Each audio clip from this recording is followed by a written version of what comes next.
진짜 나와 내 역할을 찾다. 요즘 사람들 많은 것에 관심이 많죠. 그 중에 늘 내적으로 관심 갖고 스스로 질문하는 질문이 있는데, 그게 뭐냐면 나는 누군가, 나는 누군가라는 질문을 내적으로 늘 하면서 합니다.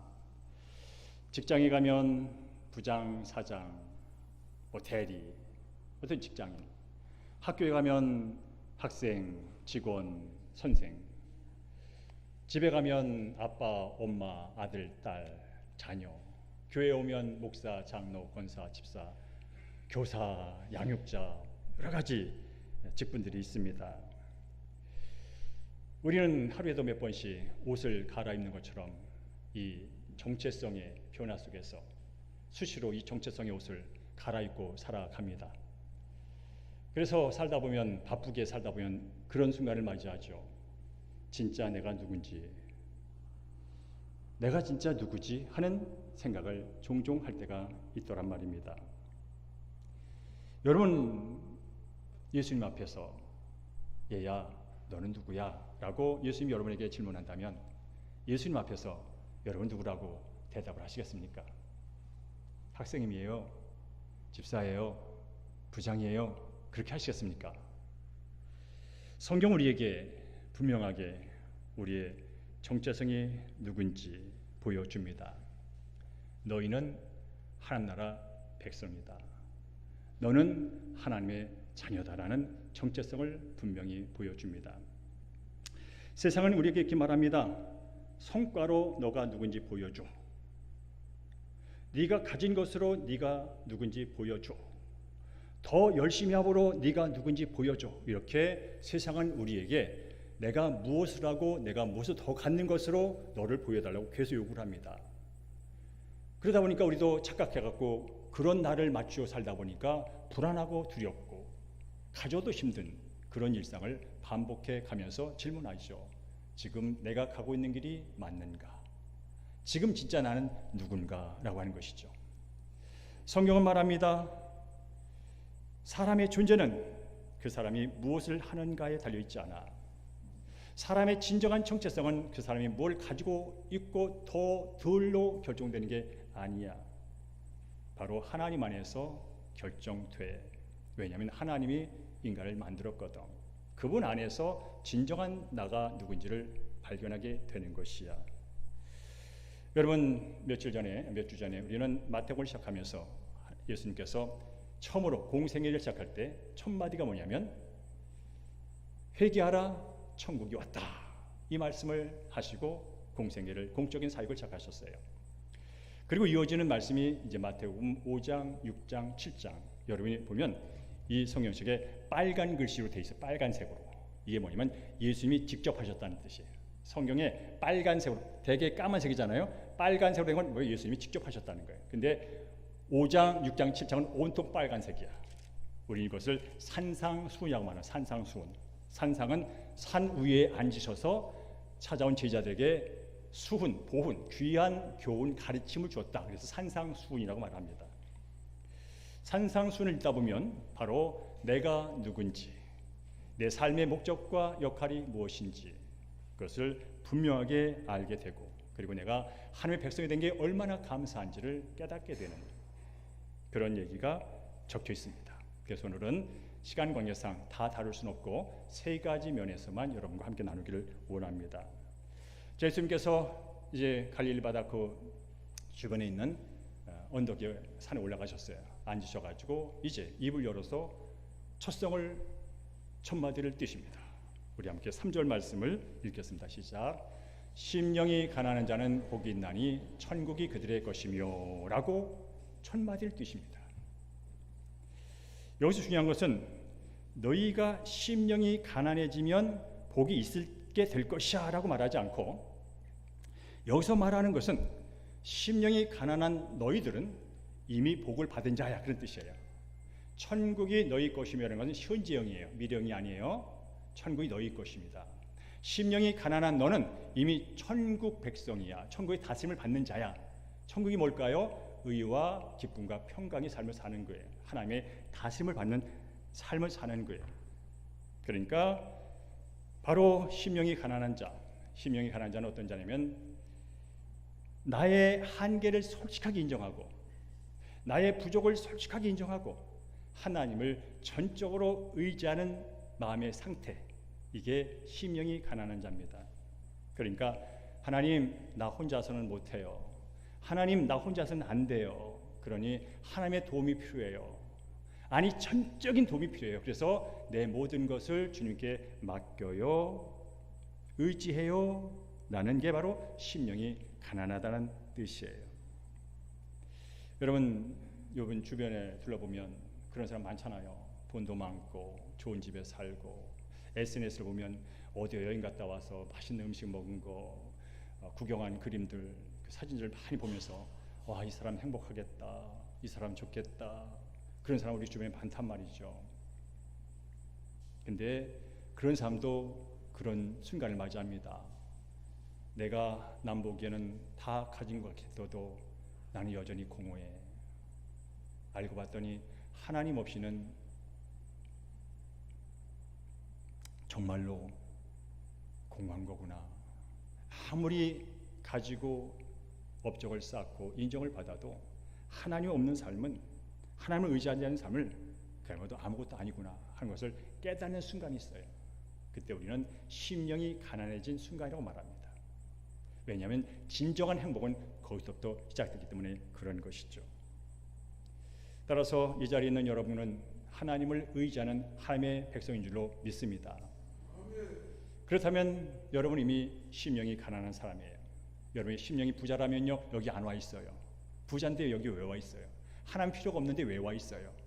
근데 바로 누가 복이 있다고요? 하나님을 필요로 하는 사람이 복이 있다는 거예요. 그러니까 여러분 이미 복받은 사람인 줄로 믿습니다. 그것은 성경이 예수님이 하신 말씀에 근거해 말씀한 거예요. 심령이 가난한 자는 복받은 자야. 왠지 알아? 천국이 이 순간 현지형으로 존재하기 때문에 여러분 하나님의 통치를 받는 게 복받은 최고 복이라니까요. 그러면서 따라할까요? 나는 이미 그리스도 안에서 복받은 사람입니다. 여러분 어떤 상황이 변화돼도 이 고백을 놓치면 안 돼요. 이건 제가 만든 고백이 아니에요. 신학자들이 연구해서 만드는 고백이 아니에요. 예수님이 5장 3절에서 직접 말씀하신 선언이에요. 믿음은 예수님이 하신 말씀을 붙들고 사는 거예요. 그럴 때 진정한 복과 기쁨이 있게 되는 거죠. 자, 4절 한번 보겠습니다. 4절 애통하는 자 시작 읽어볼까요? 애통하는 자는 복이 있나니 그들이 위로를 받을 것이요. 여러분 날마다 살면서 마음이 울적할 때 있죠. 슬플 때 있죠. 답답할 때 있죠.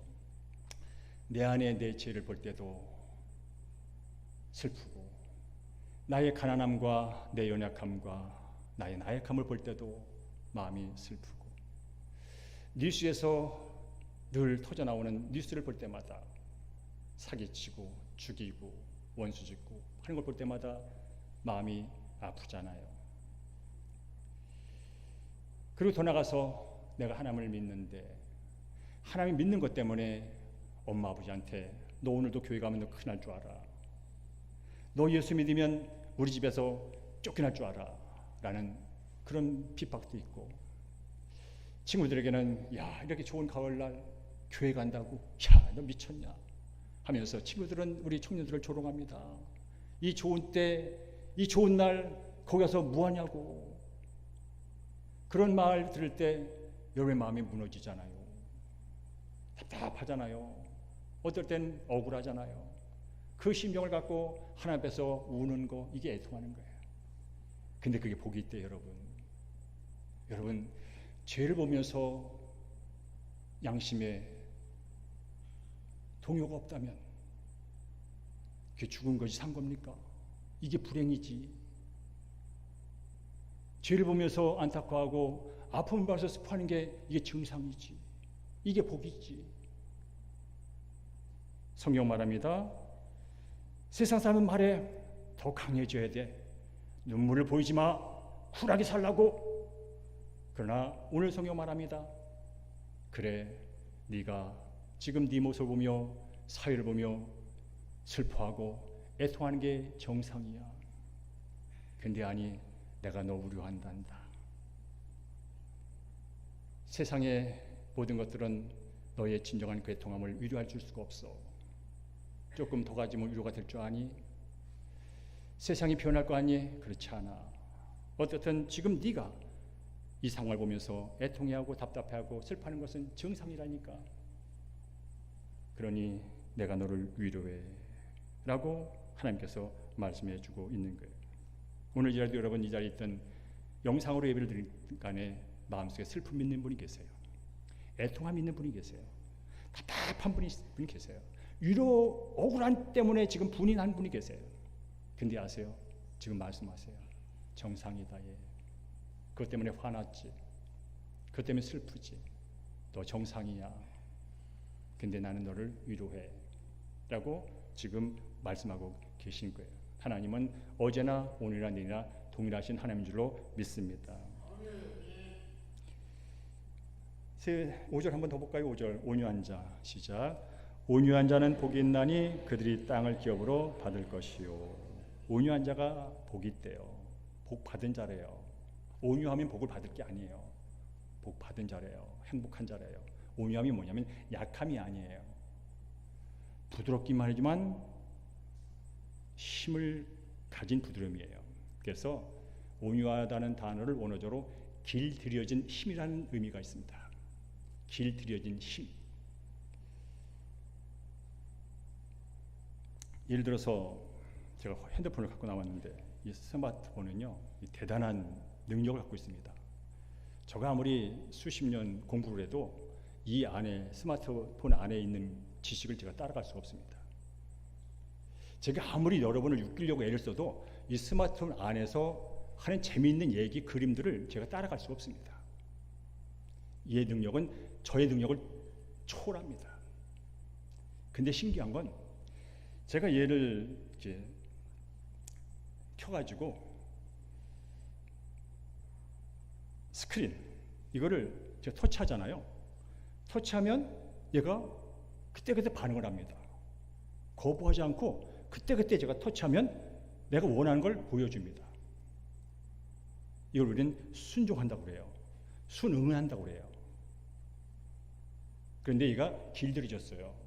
이걸 만들 때 이걸 만드는 사람이 이땐 이렇게 저땐 저렇게 하고 길들여놨어요. 그래서 제가 거기에 따라서 터치하면 얘가 움직이면서 그대로 해요.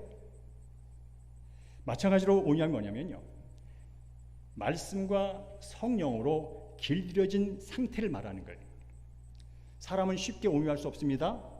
이미 하나님 자리를 빼앗고 내가 하나님처럼 살겠다고 한 그 교만을 누가 꺾겠습니까, 여러분? 하나님 만든 이 창조물을 내가 만든 것처럼 내 마음대로 사용했다고 그렇게 우기며 주장하는 사람을 누가 꺾겠습니까? 절대 못합니다, 여러분. 안 됩니다. 남편 꺾으려고 애쓰지 마세요. 부인 꺾으려고 애쓰지 마세요. 안 돼요, 여러분. 싸움밖에 안 나요. 그런데 온유함이 뭐라고요?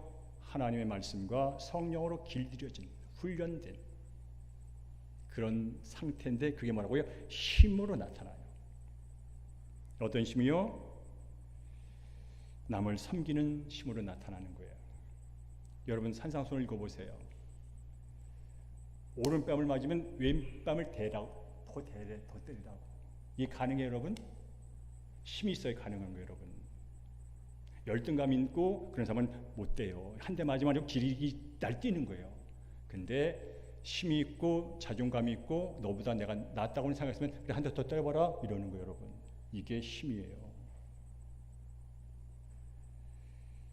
그래서 부당한 대우를 받아도 그때 바로 얼굴을 부리키면서 따지자고 들기 전에 하나님은 이 순간에 어떻게 대처하실까를 말할 수 있고 기다릴 수 있는 게 힘이에요. 이게 온유함이에요. 여러분 단독방에서 그런 경우 있잖아요. 이제 여러 사람들이 들어와 있었는데 마침 그 친구가 오늘 안 들어왔어. 그러면 어떤 일이 벌어지는지 아세요? 그 친구의 단점을 계속 얘기하고 싶은 어떤 욕망이 올라와요. 험담이라고 말하죠. 그럴 때 온유한 사람은 뭐라고요? 화제를 바꿔요. 그 사람 없다고 그렇게 욕하고는 안 되는 거야. 화제를 바꾸는 이게 온유함의 힘이에요. 그리고 살다 보면 갈등 상황 매일 부딪혀요, 여러분. 집에서든 학교에서든 뭐 나라는 말할 것도 없고요. 그러나 온유한 기드론이 힘이 뭔지 아세요? 갈등은 존재할 수 있어요. 왜? 다르니까. 그러나 온유함의 힘은, 성령과 말씀으로 기드려진 힘은 뭐냐고요? 그 갈등 속에서 화해를 추구합니다. 어떻게 하면 화평으로 갈까를 계속 추구합니다. 이게 온유함의 힘입니다. 오늘 시간이 없어서 나머지 5복은 안 할 거예요. 의에 주르고 몽하린 자, 긍휼히 여기는 자, 마음이 청결한 자, 화평케 하는 자, 의를 위해 고난받는 자. 이게 누구냐고요? 하나님 안에 들어와 있는 한 백성의 정체성이에요. 하나님의 백성은요, 심령이 가난한 자예요. 하나님 없이는 못 살아요 라고 고백하는 사람이에요. 그래서 행복해요. 하나님의 백성은요, 애통하는 사람이에요. 죄를 보면 슬퍼해요. 악을 봐도 슬퍼요. 그래서 하나님의 위로가 있어요. 하나님의 백성은 온유한 자예요. 말씀과 성령으로 길들여서 하나님 말씀에 언제든지 아멘 아멘 하면서 순종하는 그런 삶을 살아서 문제가 없어요. 왜 문제가 생길까요? 하나님 없이 내 주인대로 날뛰다가 문제가 발생하는 거예요. 발생된 문제를 내 뜻대로 내 주인으로 또 해결하려다가 문제가 확산되는 거예요. 그러나 온유한 자는 하나님께 순종해요. 의에 줄이고 목마른 자, 그렇죠. 하나님의 백성은 하나님의 의가 기준이에요. 바리새인의 의가 기준이 아니에요. 하나님의 말씀이 기준이야. 이게 의의 기준이야. 그리고 뭐라고요? 긍휼히 여기는 자. 하나님의 백성은 긍휼히 여겨요. 불쌍한 자를 보면 불쌍히 여겨요. 이게 정상 아니에요, 여러분? 이게 복 아니에요? 옆에 지금 불쌍하게 죽어가는 자가 있는데 못 본 척. 나 더 벌어야 돼. 나 바빠. 누가 알아서 사겠지. 그게 복받은 인생일까요? 길가에 굶주려 있고 길가에 맞아 쓰러져 있는 사람이 있으면 그게 다가가서 걷어주는 게 복이죠. 이게 복받은 거죠, 여러분. 예수 믿고 구원받은 사람이 그런 사람이라는 거예요. 천국 가서 그런 게 아니에요. 그렇게 하면 네가 복받는 게 아니에요. 예수 그리스도 아는 자는 그런 자야. 마음이 청결한 자 말할 것도 없지요. 예수 그리스도의 보혈로 깨끗함 받았는데, 성령으로 날마다 깨끗함 받고 있는데, 여러분 마음이 깨끗한 게 복이지요. 마음속에 온갖 잡념과 온갖 더러운 것들이 들끓고 있는 것, 그게 복일까요? 늘 내 마음은 두 마음으로 요동치지만 예수님이 나의 생명 되시고 주인 되셔서 내 마음을 하나로 만들어 주시니 거기에 진정한 평화가 있는 것이고. 왜 불안할까요? 마음이 두 개라 불안한 거예요. 왜 두려울까요? 마음이 세 개라 두려운 거예요. 마음이 딱 하나님과 하나가 됐다면 불안이라는 단어가 존재하지 않지요. 하나님 믿는 사람이 그렇다는 거예요. 화평케 하는 자가 복이 있답니다. 맞죠? 예수님이 왜 오셨어요? 하나님과 인간 화평케 하려고 왔죠. 너희도 화평의 사도 내보내잖아요. 세상은 어쨌거나 갈등 구조다. 어쨌거나 갈등 구조야. 겉머리 팥불이 되겠다고 멋있게 멋있는 정장을 입고 웨딩드레스를 입고 출발하지만 그때부터 갈등 구조가 시작되는 거야. 어떻게 살 거야? 내 마음에 안 든다고, 그럴 줄 몰랐다고 쌈박지하며 살 거냐? 아니야. 그 상황에서도 우리의 연약함을 인정하고 하나님을 의존하면서 피스메이커로 사는 거야. 이게 예수 믿고 구원받는 하나님나라 백성의 정체성이야. 뜻대로는 안 되지. 그래서 네 안에 예수의 생명이 있는 거야. 천국에 하나의 통치가 있는 거야. 그러면서 의를 위해 고난받는 자가 복이 있답니다.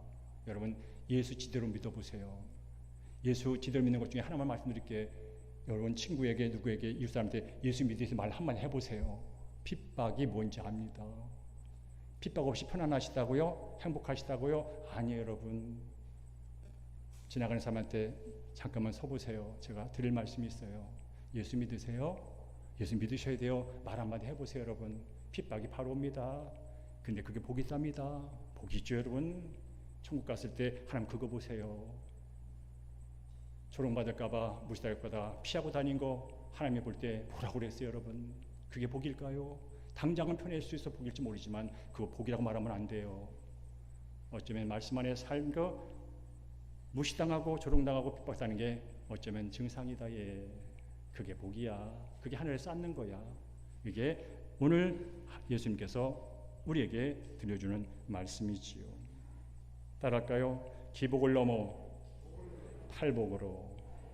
여러분 집에 가셔 다음에도 이 5장 1절 12절 말씀을 몇 번 읽어보세요. 나는 못해. 어떻게 그러지 마시고요. 나는 이미 예수 안에서 이런 자가 됐어 하고 읽어보세요. 그럼 읽혀요.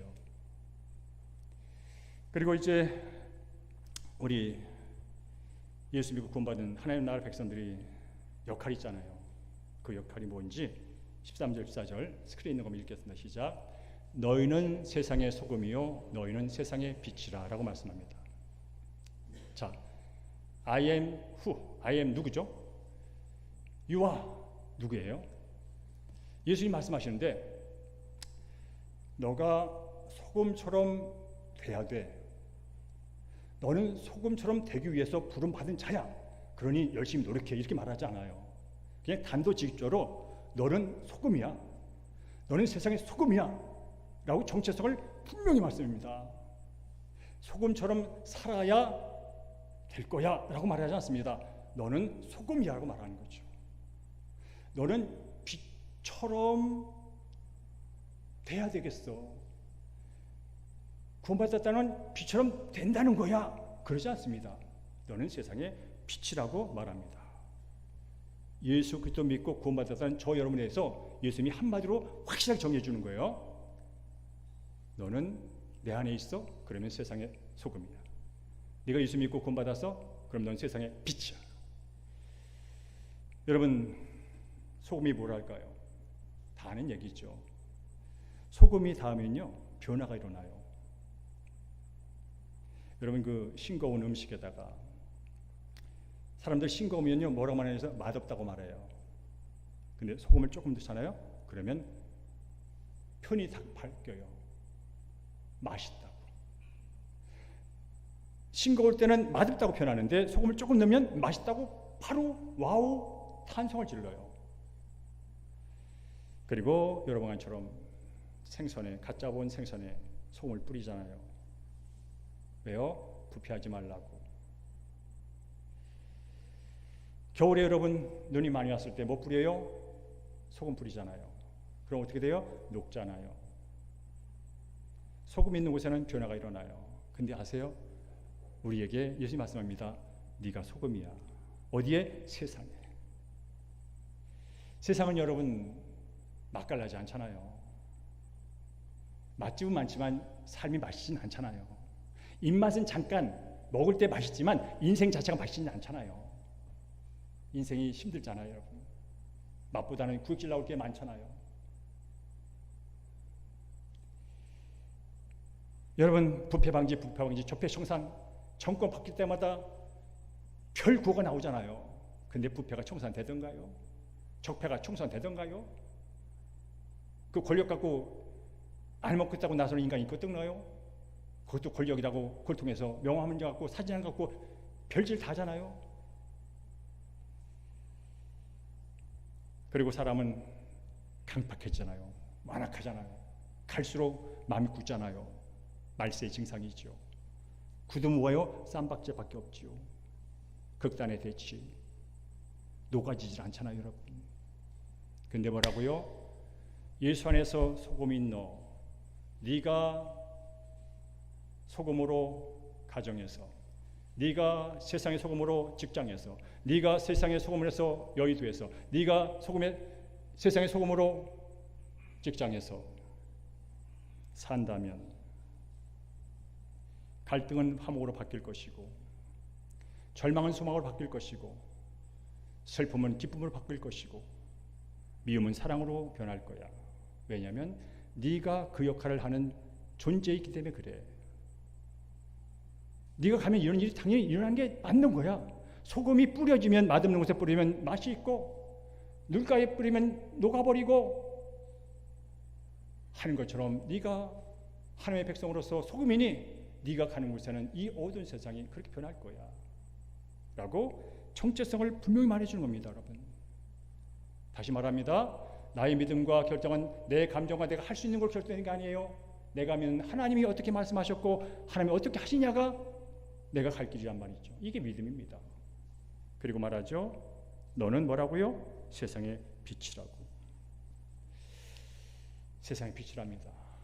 우리는 늘 표현을 잘하잖아요. 아, 세상이 어두워요. 죄로 어두워요. 부패로 어두워요. 그런 표현을 많이 쓰잖아요. 그러나 어둠을 밝게 하는 건 딱 한 가지입니다. 빛이 들어가면 끝나는 겁니다.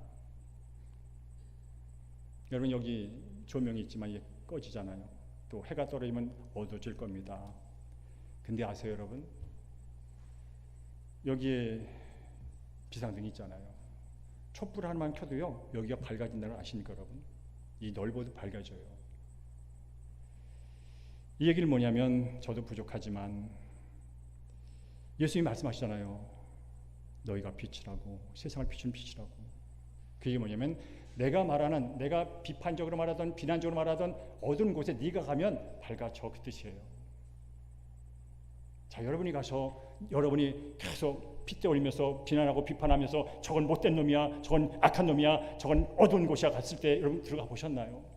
여러분이 들어가니까 그냥 자동적으로 밝아지던가요? 우리 존재가 그런 존재라니까요. 함부로 비난하면 안 돼요, 여러분. 나는 안 들어가서 빛을 역할을 못하면서 누가 하라는 얘기예요, 여러분? 예수 그리스도를 믿는 사람이 못하는데 누가 그걸 하라는 얘기예요? 내가 못하는데 누가 하라는 거예요? 내같이 예수 잘 믿는 사람이 못하는데, 나같이 예수 잘 믿고 성경 많이 하는 사람이 그걸 못하는데 누가 하라는 얘기예요, 도대체?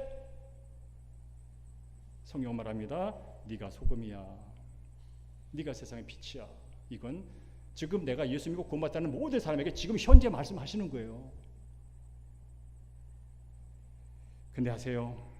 너희는 세상의 빛이야. 산 위에 있는 동네가 숨기지 못하는 것처럼 여러분, 그리스도인은 숨겨질 수 없어요. 목사님, 저는 못해요. 아, 목사님, 나 안 돼요. 막 숨잖아요. 근데 숨는다고 숨겨지는 게 아니에요. 우리는 절대로, 교회는 숨겨질 수 없어요. 그리스도인은 절대로 숨겨질 수 없어요. 어떻든 드러나요. 근데 드러난 것이 선한 영향력으로 드러나냐, 교회 다녀도 별 수 없어는 부정적 영향으로 드러나냐, 그것만 있어요. 숨다 숨길 수 없어요. 그래서 말하는 예수님께서 소금이 맛을 잃으면 그게 뭐냐, 길가에 던져져 밟힐 뿐이야. 사랑하는 영서봐, 너는 지금 길가에 버려져 밟히는 존재의 목사냐. 사랑하는 한국교회 그리스도인들이여, 세상 사람들로 하여금 당신 때문에 우리 모임이 밝아졌어. 당신 때문에 우리 공동체가 의로워졌어. 그런 소리를 듣는 한국교회 교인이냐, 아니면 이 언론 저 언론에서, 아니 심지어 그리스도인끼리 서로 길가에 내던져가지고 밟히는 존재인지 돌아보자는 거지요. 밟히는 존재입니까? 선한 영향을 비추는 존재입니까? 오늘 본문은 예수님이 우리에게, 각 사람에게 말씀하고 계시고 무엇보다 저한테 말을 하고 있는 거지요. 세 번째로 한 가지 더 보겠습니다. 우리 함께 6장 33절 시작. 그런즉 너희는 먼저 그의 나라와 그의 의를 구하라. 그리하면 이 모든 것을 너에게 더하시리라 말씀합니다. 그런즉 앞에 뭐가 있겠죠? 앞에 뭐가 있겠죠? 자, 오늘 산상수훈 얘기가 엄청난 얘기입니다. 지금 우리가 감당하기 어려운 얘기도 많이 있습니다, 솔직히. 근데 세 가지만 제가 했습니다. 이 안에 나의 정체성이 누구인지 분명히 알려준다. 둘째로 내가 그 정체성을 가지고 어떻게 살아야 하는지를 분명히 알려준다. 근데 살다 보면 순서가 있더라. 우선순위가 있더라. 좋은 게 다 좋은 게 아니더라. 우선순위 잘 해야 되더라. 그런 얘기를 합니다. 그러니까 여기서 말하는 먼저라는 단어는 시간적인 순서를 말하는 게 아니에요. 여기서 말하는 먼저는 우선순위, 즉 삶의 지배 원리를 말합니다. 네 삶을 뭐가 지배하느냐는 거예요. 최우선적으로 네 삶을 뭐가 다스리냐는 거예요. 그거에 따라서 결과가 다르다는 거죠. 돈이 다스리면 돈의 노예가 되는 것이고요. 명예가 다스리면 명예의 노예가 되는 것이고요. 인정에 다스리면 인정의 노예가 되는 것이고요. 하나님의 말씀이 다스리면 말씀대로 다스림 받고 어떤 결과가 나타나는 것이고요. 그 얘기를 하는 거예요. 우리 솔직하게 생각해 보자고요. 저도 여기 스마트폰이 있습니다. 저도 꽤나 많은 앱이 깔려 있습니다. 유튜브도 깔려 있고 인스타그램도 깔려 있고 건강 앱도 깔려 있고 영어 공부 한 맺혀 가지고 영어 관련된 앱도 몇 개 더 있고 성경 관련 것도 있습니다. 중요한 것은 어떤 앱이 깔려 있느냐가 중요할 뿐이라 날마다 일어나면 어떤 앱에 손이 계속 가느냐는 겁니다. 이게 뭐냐면 나의 삶의 우선순위를 보여주는 거예요. 여러분 내 삶의 우선순위 뭘까? 아주 단순합니다. 여러분 앱이 뭐가 깔려있나 보시고요. 이 깔린 앱 가운데 내가 하루 종일 손이 어디에 많이 가냐, 이게 여러분의 삶의 우선순위입니다. 거기에 여러분이 그걸 다스린다고 말하지만 사실 거기에 여러분이 다스림 받고 있는 겁니다.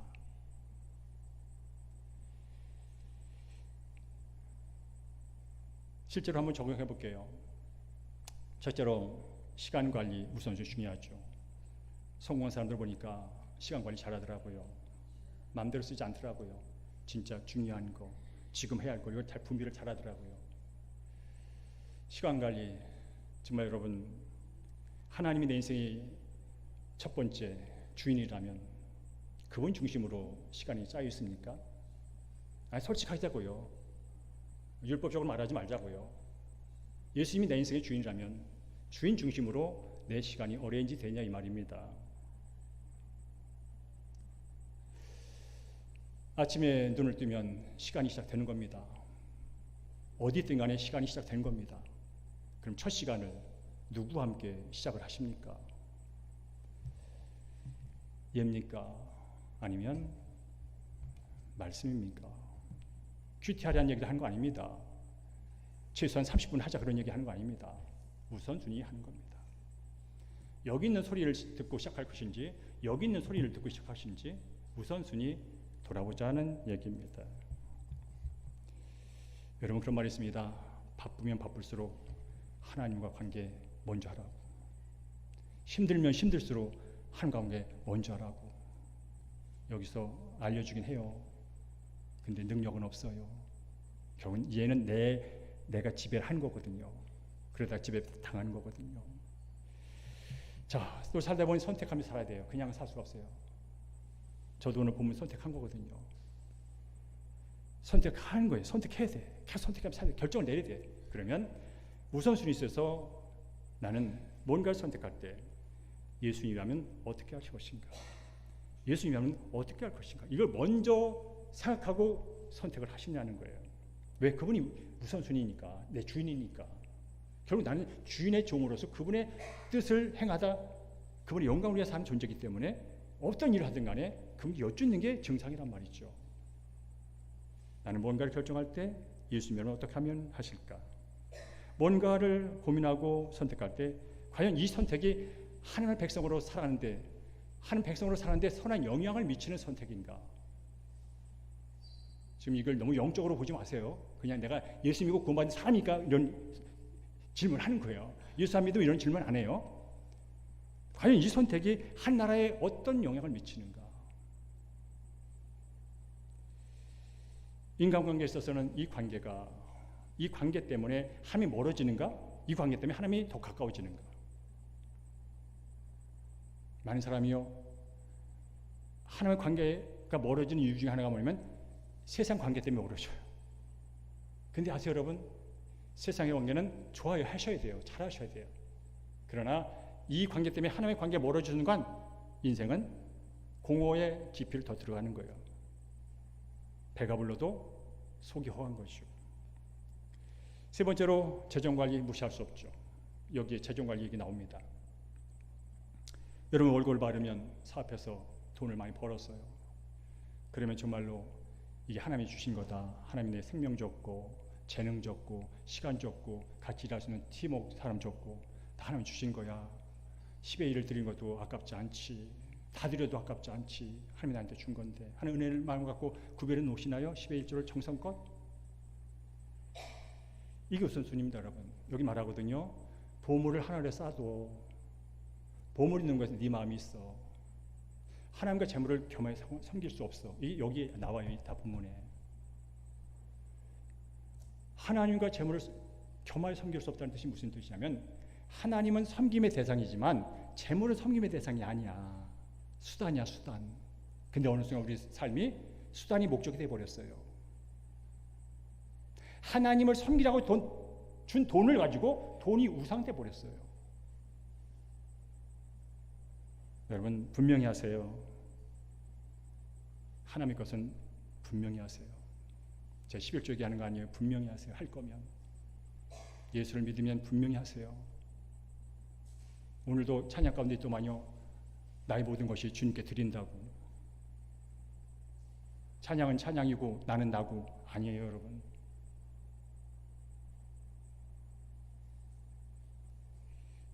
그러면 또 그러잖아요. 그리고 목사님 먹고 살아야 되잖아. 아, 걱정되잖아. 맞아요. 걱정돼요. 그래서 예수님 말합니다. 얘야, 무엇을 먹을까, 무엇을 입을까 염려하지 마. 너는 하나님의 자녀잖아. 하나님 너의 필요를 다 아신다니까. 내일은 내일이 걱정하도록 냅둬. 그 대신에 먼저 그의 나라와 의를 구해. 여러분 여기 부모님 계시잖아요. 4살 먹은 애가 6살 먹은 애가 맨날 아빠 앞에서 아빠 내일 뭐 먹어? 엄마 내일 뭐 먹어? 나 걱정이 죽겠어. 어제 잠을 못 잤어. 아침에 뭐 먹을까 걱정돼가지고. 그럼 여러분 엄마 아빠가 뭐라 그래? 이놈의 자식아 그런 걱정하지 마. 그건 네가 할 걱정이 아니야. 그냥 잘 자. 그러잖아요, 여러분.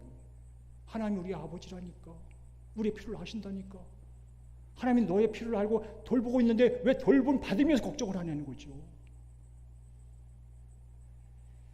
염려는 불안에 잡혀서 잠 못 이루는 게 염려입니다. 여러분 염려하지 말라는 건 아무것도 하지 말라는 뜻이 아니에요. 준비도 하지 말라는 뜻이 아니에요. 하나님을 전적으로 신뢰하고 주어진 상황에 최선을 다하며 살라는 거예요. 염려하지 말라는 건 아무것도 하지 마. 들어 누워 있어. 그런 뜻이 아니에요. 하나님을 신뢰하고 하나님이 너에게 허락한 모든 시간과 모든 공간에서 있을 일 그냥 최선을 다해. 그런 일 있으면서 그래도 걱정하니까 공중에 새를 봐라. 예. 옆에 있는 들풀을 봐. 씨를 뿌리지도 않고 길쌈도 안 하는데 아름답게 잘 살다 죽잖아. 하나님이 돌보신다. 하물며 하나님의 형상을 따라 지음받은 너일까 보냐. 그러니 그의 나라와 의를 먼저 생각해. 그분의 다스림 안에 너를 먼저 내던져 맡겨버려. 그럼 뭐라고요? 그리하면 네가 원하는, 네가 필요한 그 모든 것이 더해질 거야. 모든 것, 부분적으로 대충이 아니라 모든 게 더해진다고 성경이 말씀하고 있다면 우리는 그 믿음을 갖고 오늘을 사는 거죠. 그래서 여러분 말합니다. 오늘 예배 시간 얼마 안 남았어요.